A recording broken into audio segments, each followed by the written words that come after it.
Welcome to Strategy Talk, where the editors of Strategy Page discuss current events with a splash of history. I'm Dan Masterson, host of Strategy Talk. With me today is the editor of Strategy Page, well-known military author and game designer Jim Dunnigan. Also joining us is the associate editor of Strategy Page, columnist and author Austin Bay. Welcome, Austin and Jim. Thought we'd spend a little bit of time talking about Hong Kong. From my view, it looks like it's a little too much democracy could be fatal for either side. Jim, is that a pretty good take on it? Yeah, it's there's more to it, of course, and that's where it gets interesting. The Hong Kong was always ever since the British gave it back in '97, as per the the century-old agreement they had with various Chinese governments. China realized that Hong Kong was an opportunity, but the Chinese word for opportunity means risk, and Hong Kong was certainly that. They basically had to, how should I put it, make extreme efforts to placate the Hong Kongers. I mean, fortunately, the British understood this, and they gave them the option of a second citizenship as Britons, but not the kind that can reside in Britain. But many of them could use that to go out to other countries. And China was afraid that the goose would, fly the coop once China took over. So China, for the first decade, I should say, were quite good about keeping their word. But the temptation was always there, and especially in light of Tiananmen, the 1989 uprising protest in Beijing, which was put down with extreme force. The Chinese have been wary of there being another one. Now, as all things usually go, China is being hit with another Hong Kong crisis at the worst possible time. The main value of Hong Kong to China is financial. It's economic. I mean, basically, there are several, Chinese democracies who are independent, states, Singapore, Taiwan, and of course Hong Kong, which have done enormously well, much better than anyone else in China. And the Chinese are painfully aware of that. They wanted to get some of the magic without being infected, as Austin puts it, with democracy. And now the basically, as the hardliners in China have bit by bit, the death by 1,000 cuts. They've systematically over the last 5-10 years been trying to how should I put it, control Hong Kong, control their freedoms, especially their freedom of speech, which they alone in China have. Tiananmen does not go unremembered in Hong Kong, much to the chagrin of the Chinese, because they realize the rest of China eventually finds out what's going on in Hong Kong. And, a lot of Chinese say, well, hey, why not us? I mean, Chinese were already upset that even before the economic revolution in China over the last 30 years, that Singapore and Taiwan were doing much better than they were, and even South Korea. Oh heavens, the Koreans! I mean, barbarians, and they're outstripping. I mean, it was bad enough for the Japanese, but the Japanese are officially and forever evil. So they really don't count the Japanese, who are considered aliens. But you couldn't deny Singapore and Taiwan, and of course South Korea are used for centuries have been subservient to the China, not independent, but still they would basically obey the elder brother. The Japanese not so much. So the Chinese government realizes that most Chinese understand this. I mean, although their internet is heavily censored, it is also heavily monitored. And the MSS, the secret police, they regularly pass on to the leadership summaries of public opinion. And the leadership pays attention to that. And they were getting more and more reports about, Chinese basically saying, why not us? Can't say it out loud, can't say it too obviously, but the MSS was picking up the chatter. that was getting through the censored internet and even the cell phone conversations and texts, and saying, we got a potential problem here. And of course, what also haunts the Chinese is what happened in early 1989 when the Eastern European communist governments just boom poof collapsed. Those governments found out they had no support, they had no control, and they just said, "Okay, we surrender." Chinese don't want to do that, but reality is what it is. And now they have the Hong Kongers. By the way, most Hong Kong Chinese identify as Hong Kongers, not Chinese. Although there's a growing minority who basically are all for swearing allegiance to Mother China, or actually in China you don't swear allegiance like the military and what have you to China, but to the Communist Party of China, which is another communist era artifact which still lives in China, and the Hong Kongers are realizing that this thousand cuts, drill is proceeding, no matter what the Chinese government they officially say, and they basically put their collective feet down, in terms of millions of people in the streets at the same time for a population of 7.5 million. That is scary. And then, of course, you have the fact that a lot of Hong Kongers have taken to waving American flags. Now, the funny thing is, you ask the Hong Kongers who are waving the American flag, are they basically want to be like America? And they say, no, we want to be like what America has. In other words, it's a symbol of democracy, freedom, et cetera, et cetera, et cetera. And the Chinese basically are now under economic pressure because of all the things we've covered regularly in Strategy Page, but basically it comes down to our current hard-ass president confronting the Chinese and saying, look, you got to resolve these long lists of grievances you compiled up with us over the decades, or else. And the Chinese are basically in a very weak bargaining position. They don't admit it, but that's the reality. Talk to anybody in finance and they'll tell you, oh yeah, the Chinese need Hong Kong now more than ever. So they can't stomp down too hard. This is not Tiananmen Square, where you basically had a lot of young Chinese students, academics and what have you, people that Chinese leaders in the past have just wiped out if they got in the way. In Hong Kong, we're talking about money. And the Chinese are all Chinese governments going back thousands of years are kind of, more careful, more prudent when it comes to protecting what they consider important assets. And I'm talking cash, not college professors. The Hong Kongers are aware of this. I mean, their population is much better off economically, educationally. They still get a Western-style education. They're free thinkers, something that Chinese have been trying to inspire among their population, but given the way their educational system works, it's difficult.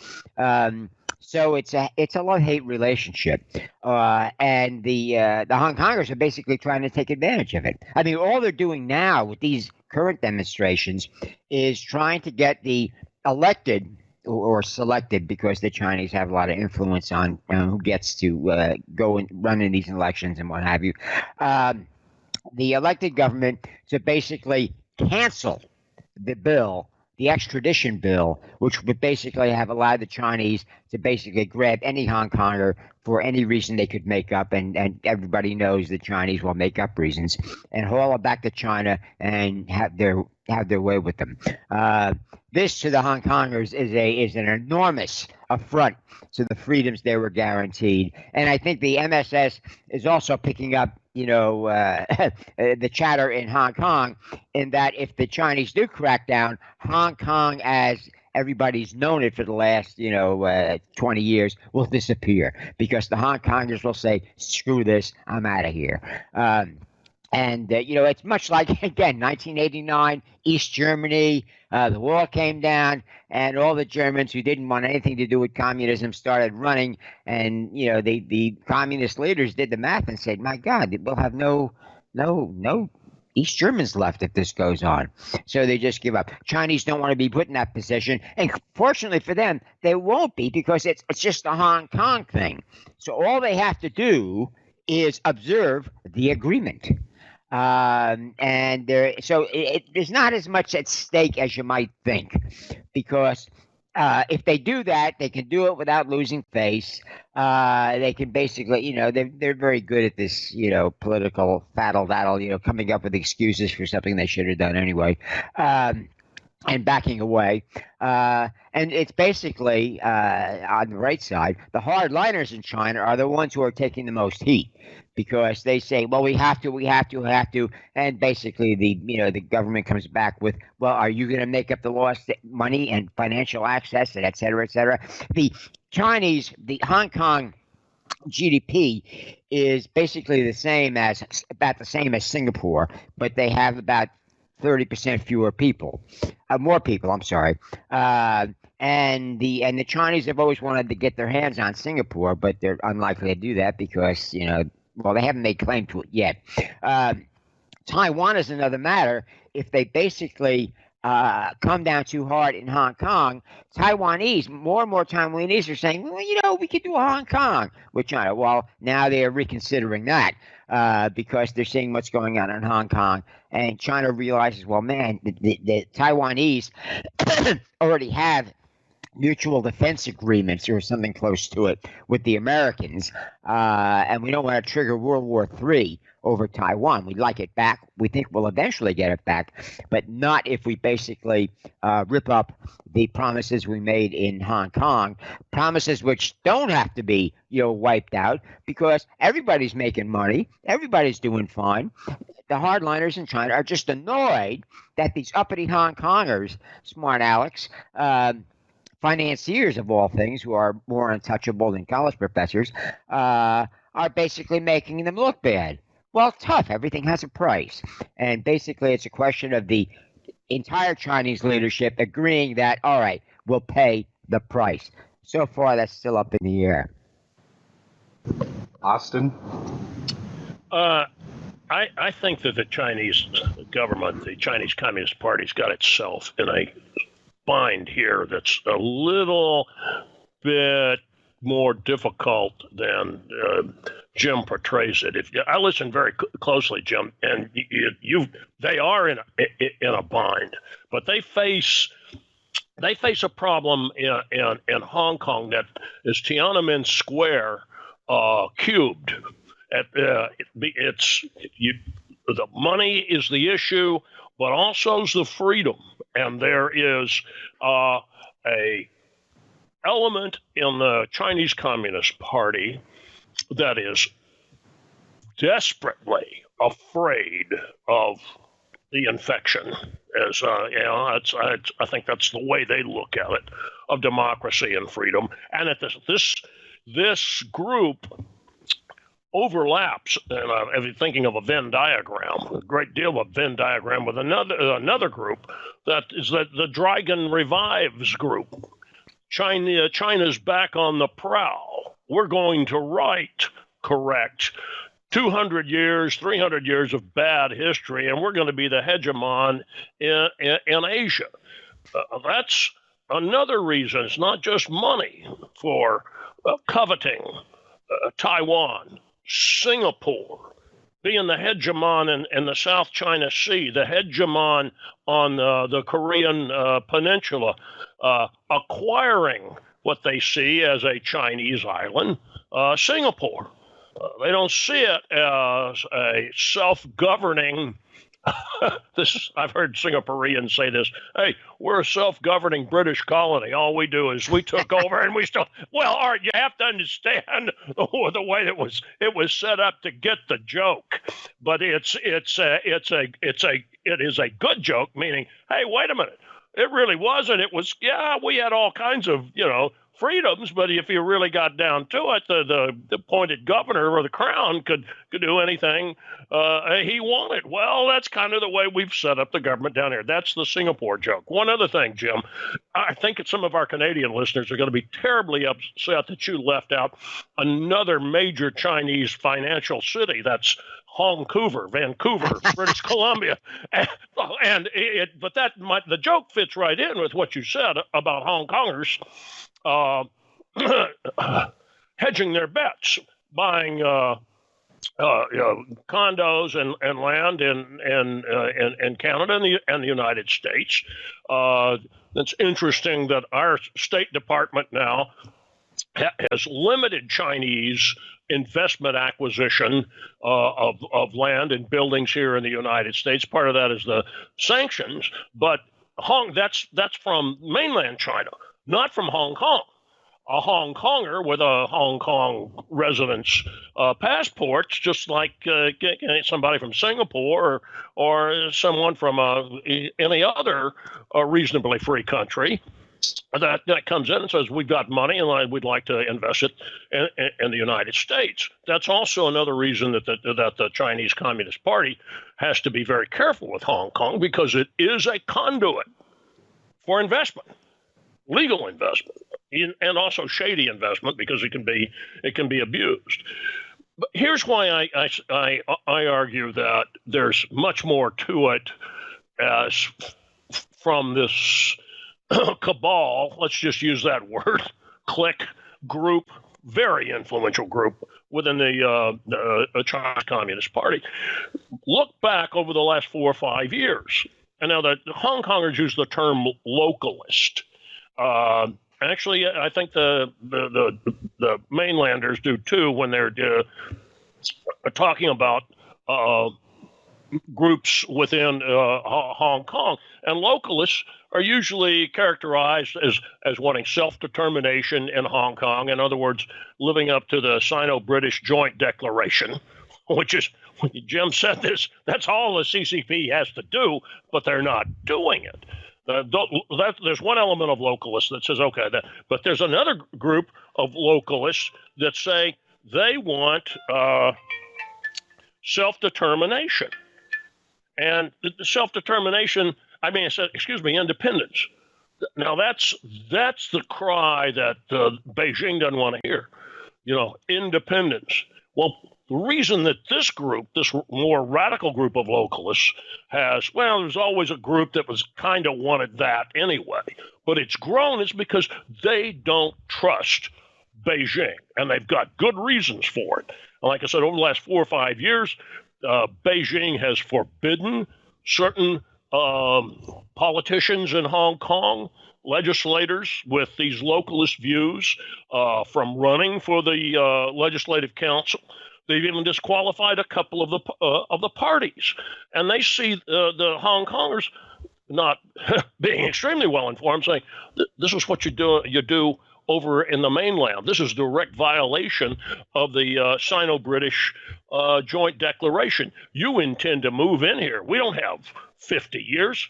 We've got 5 years or 5 months or 5 weeks, and what it's done is convince a large number of, the international media tends to concentrate on the 20-somethings and 30-somethings. It's just not that group. There's some older Hong Kongers that say, no, we've been here. We don't want our special place, our special administrative zone, to become just another part of the Chinese Communist Party gulag, and that's so you've got radicals that do exist that Beijing says we can't have that degree of infection, we can't have it spread, and that's into China, into communist China.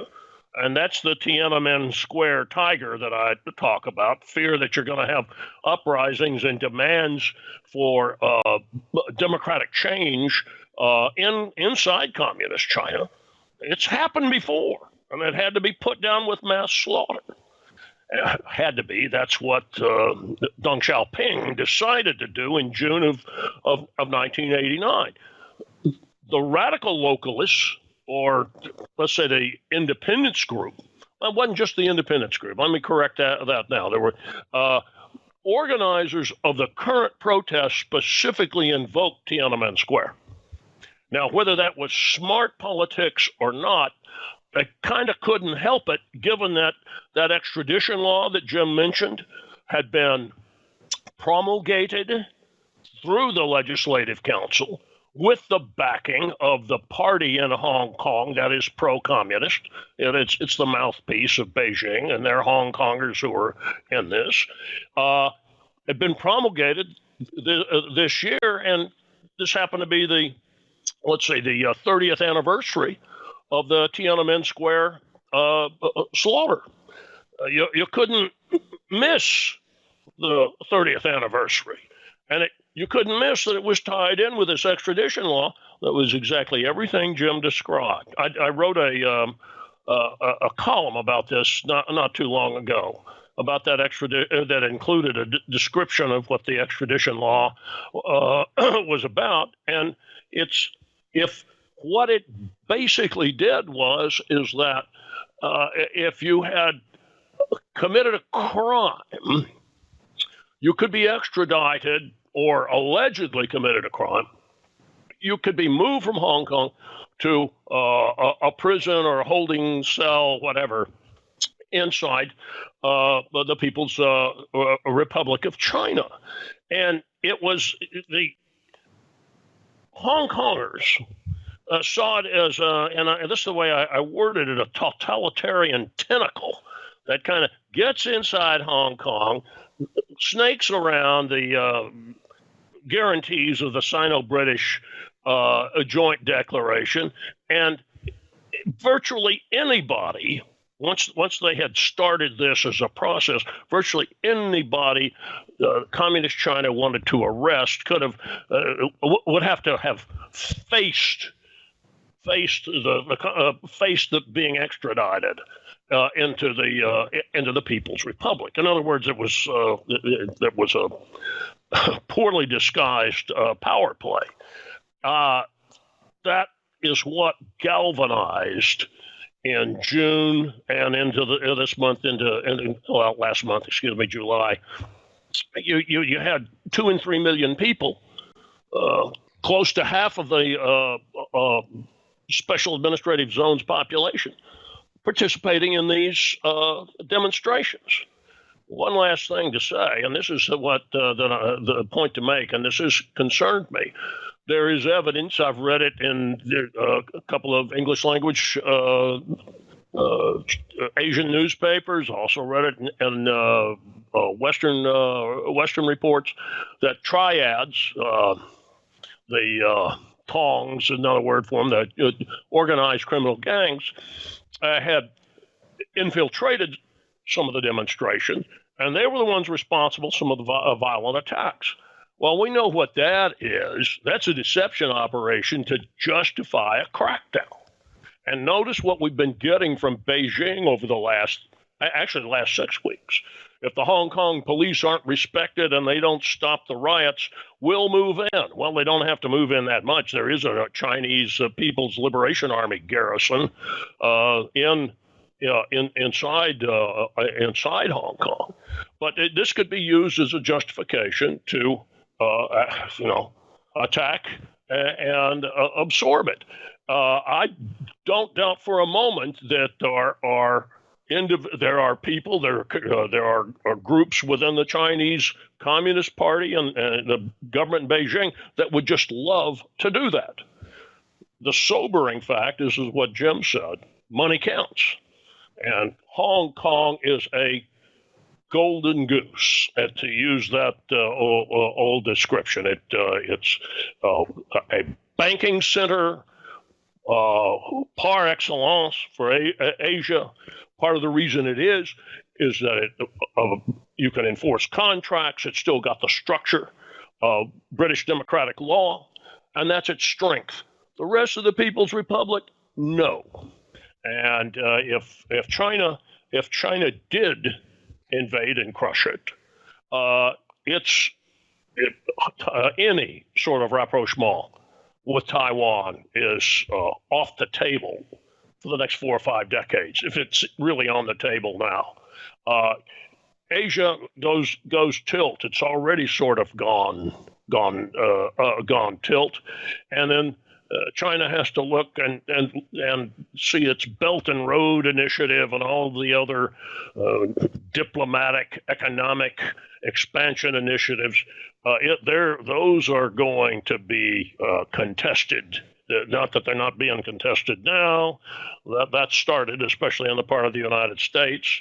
They're gonna run into a great deal of resistance throughout Asia. I think it's something that would ultimately force India into India's already in a kind of a sub-rosa alliance with Australia and the United States and Japan that might bring India more to the surface in its defense relationships with the Quad, as it's already called.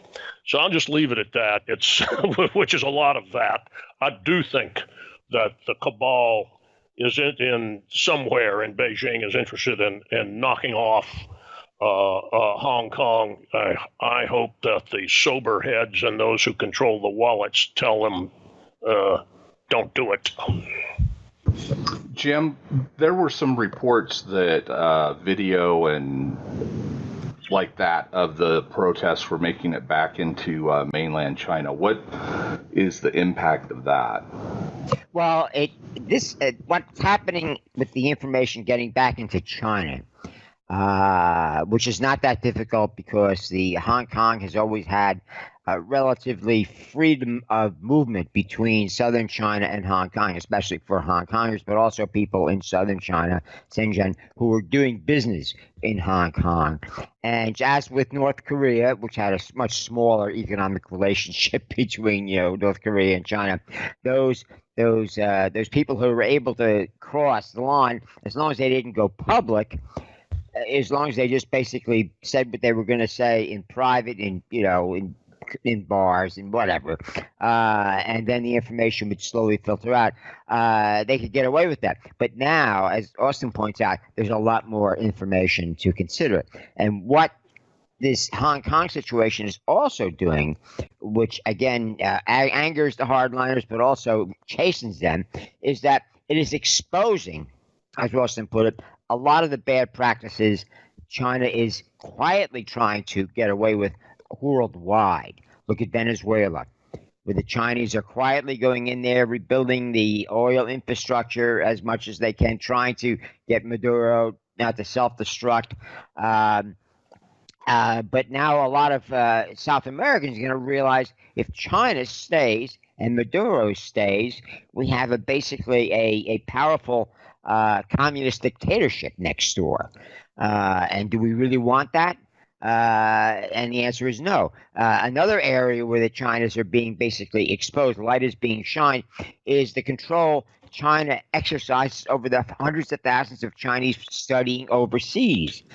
These are often called quietly the ugly Chinese. In other words, if Beijing says, go out and demonstrate against such and such, the Chinese students will. But now they have to come out, and they're getting basically so much blowback when they do this. I mean, normally they would discipline their own quietly, but now a lot of the overseas Chinese students are complaining openly that yes, the basically Chinese students, a large segment of the Chinese students are basically operatives of the Chinese secret police and the Chinese intelligence agencies, and they do what they're told without question. A lot of us are here just to get an education, but these thugs are basically making us all look bad. That's happening throughout the world. In Africa, China is basically controlling more and more of the mineral, legal and illegal, mineral extraction industries, and a lot of the despots that China cozies up to, even in places like Zimbabwe, are saying, wait a minute, I think the price might be a little too high for what China is giving us. And China really doesn't give anything. They make loans, they make investments. They have this habit of bringing in Chinese workers to do all the work, so they don't bring new jobs.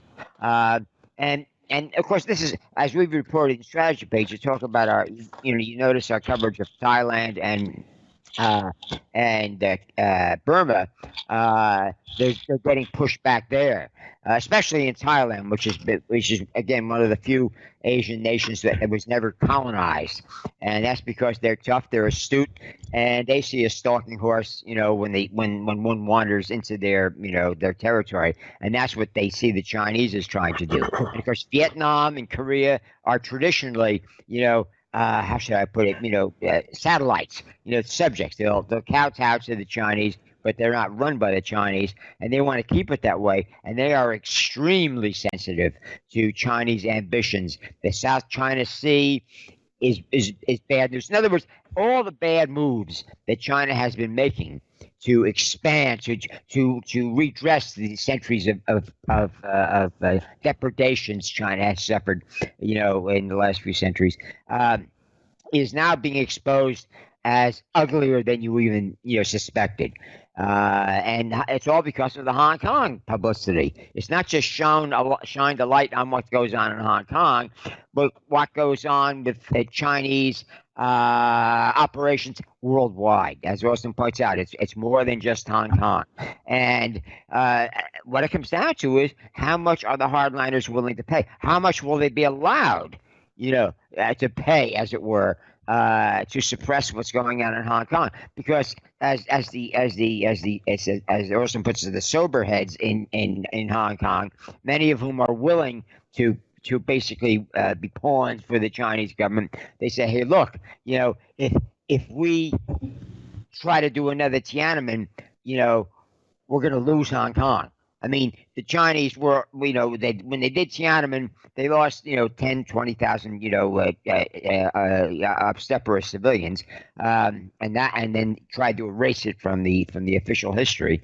But in Hong Kong, it's going to be a major hit in the pocketbook, not just in terms of cold cash, but in terms of, as Austin made clear, access to world banking and investments that Chinese themselves can't make, but Hong Kongers can.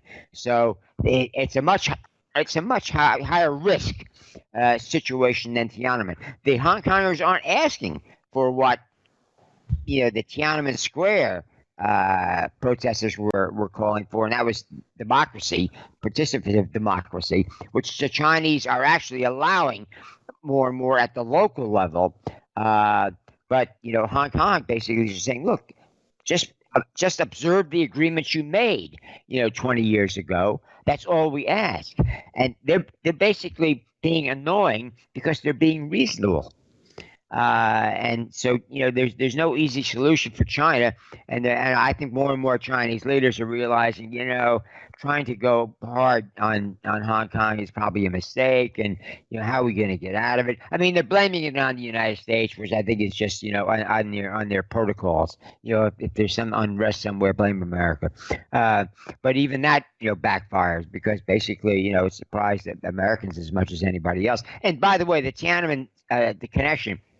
It should be noted that these demonstrations were in sort of triggered by the 30th anniversary memorials and demonstrations held in Hong Kong, the only place in China where you can remember Tiananmen. And then of course, Hong Kongers noticed, well, look, we have a real problem with this extradition thing, and that became the issue. And they're not really going much beyond that. They say, just do what you said you would do. Not what you want to do, but what you said you would do. We can live with that. And that's going to be the conundrum. Will the Chinese leadership be able to be reasonable and work in their own interests, or will they basically fly off?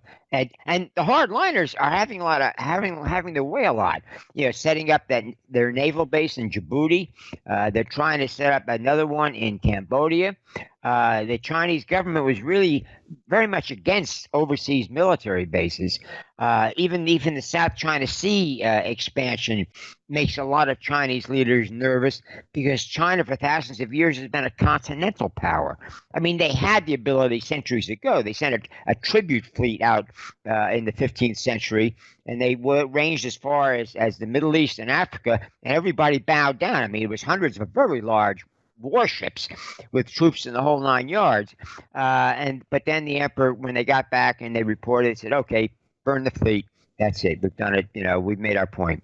And a lot of Chinese are saying, the emperor back then was correct. Once you get involved in overseas wars, it costs you more than you think you're going to make. And I think that's another argument, a debate that's going on inside of China. How much do we want to risk with these overseas adventures? And basically threatening Hong Kong it triggers a lot of overseas blowback. Dan, let me make a point though on this, Jim. There is a pro-independence faction in Hong Kong. The cynics say that's got to be infiltrated by the communists and it used as a raison d'etre to act against Hong Kong. But no, the thing is there are legitimate, sincere pro-independence advocates, and they point to Singapore and they point to South Korea, and then they saying, "Hey, look, you can rock and roll in both these places and make money, and you're free." You can never trust the communist government in Beijing. Look at what they are. Therefore, then they make the leap of faith that all we can. Our best case is independence, and we're like Singapore. Then you move back to the other localists and say, no, wait a minute, we're not in the same geographic position as Singapore. We're right next to mainland. We are part of mainland China, actually, is what we are geographically. We aren't at the bottom half of the Korean Peninsula with a communist gulag as a buffer state, meaning this is South Korea. We do have the same kind of systemic advantages that Singapore and South Korea have, and guess what? We've been guaranteed those in the Sino-British Joint Declaration. And this comes in, Jim, where you're saying, hey, Beijing, just live up to what you agreed to, and we're cool. We're cool. And again, I think the important word here is conduit. Hong Kong is so valuable to mainland China because it is a conduit that legal, yes. Contracts can be enforced there. Investors from all over the world have trusted it. That extradition law, though, but look, the quirk in that is that Hong Kong could transfer criminal suspects to countries with which it did not have an extradition treaty. Well, Hong Kong's got extradition treaties with a lot of countries, but guess what? One place it doesn't is communist China. And for the very reason that, sitting there thinking about it, why don't that just gives Beijing a reason to come in here and arrest anybody it wants to? All right. And once you've done that, you've really broken the protection of the democratic contract law, individual rights legacy that Hong Kong has. So that extradition law really was a threat. And Jim, that had been building for several months. The thing is, though, is that, as you said, and that was a good point, Hong Kong is the one place on mainland China that you can commemorate Tiananmen Square and talk about it in public and write books about it and write essays condemning the Communist Party for having committed the massacre. And that is something else that just angers the CCP and the Politburo no end because they know they're guilty of having committed that. They know it. So complicated, huh, Dan? Really complicated. Yeah, it makes one's brain hurt. So we'll wrap it up there, and we'll talk to you gentlemen next time. Take care, guys. Bye. Bye. Bye-bye.